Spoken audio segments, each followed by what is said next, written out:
இதுக்கு முன்னாடி வீடியோவில் பருவுக்கு வந்து பீல் சிகிச்சை நல்லா உதவும் அப்படின்னு சொல்லியிருந்தோம். ஒரு பீல் சிகிச்சை பற்றி டீட்டெயில்ஸ் நம்ம இப்போ சொல்ல போகிறோம். பீல் அப்படின்னா எப்படி பண்ணுவோம் அப்படின்னு பார்த்தீங்கன்னா, ஒரு மருந்து அது நம்ம ஃபேஸ் மேலே ஒரு ப்ரஷ் வச்சு அப்ளை பண்ணுவோம்.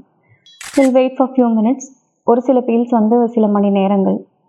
அதுக்கு பிறகு வீட்டுக்கு போய் லீவ் ஆன் பீல்ஸ் சொல்லுவோம், தடவிட்டு வீட்டுக்கு போய் கழுவ சொல்கிற பீல்ஸ், இந்த மாதிரி பீல்ஸ் இருக்கும். இது அவங்கக்கிட்ட நம்ம இன்ஸ்ட்ரக்ஷன்ஸ் என்ன சொல்லுவோன்னு பார்த்தீங்கன்னா, அந்த ஒரு 8 மணி நேரமோ 7 மணி நேரமோ கழித்து கழுவக்கூடிய பீல்ஸ் இருக்குது அப்படின்னா வீட்டுக்கு போய் கழுவிட்டு அன்றைக்கி அவங்க எந்த ஒரு க்ரீம்ஸோ வேறு எதுவும் அப்ளை பண்ணாமல் நம்ம அடுத்து ஒரு சில இன்ஸ்ட்ரக்ஷன்ஸ், மாய்ஸ்சரைசர், சன்ஸ்க்ரீன்ஸ், வெயில் பாதுகாப்பு அவசியப்படும். அந்த ஒரு பண்ணிவிட்டு ஒரு வாரத்துக்கு கொஞ்சம் கேர்ஃபுல்லாக நம்ம வெயில் பாதுகாப்பு பார்த்துக்க வேண்டியது இருக்கும்.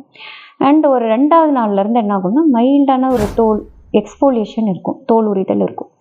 இது வந்து நம்ம ஒரு கிட்டத்தட்ட ஒரு 2 வார அளவுக்கு இருக்கும். அதனால் 2 வாரம் கழித்து அடுத்த பீலுக்கு நம்ம அவங்க வர சொல்லுவோம். இது போல் வந்து ஒரு 4லேருந்து ஒரு 8 சிகிச்சைகள் சிட்டிங்ஸ் நம்ம போகும்போது தோலோட தன்மை நல்ல மாற்றம் கிடைக்கும். இது நம்ம மேல் தோல் உரிய மேலே இருக்கிற பரு, கரும்புள்ளி இல்லை டல் ஸ்கின்னாக இருக்குது அப்படின்றது உறிஞ்சிட்ட பிறகு உள்ளே இருக்க ஸ்கின் நல்லா ரிஃப்ரெஷிங்காக ரீஜுவினேட்டடாக நல்ல ஸ்கின் கொடுக்க முடியும்.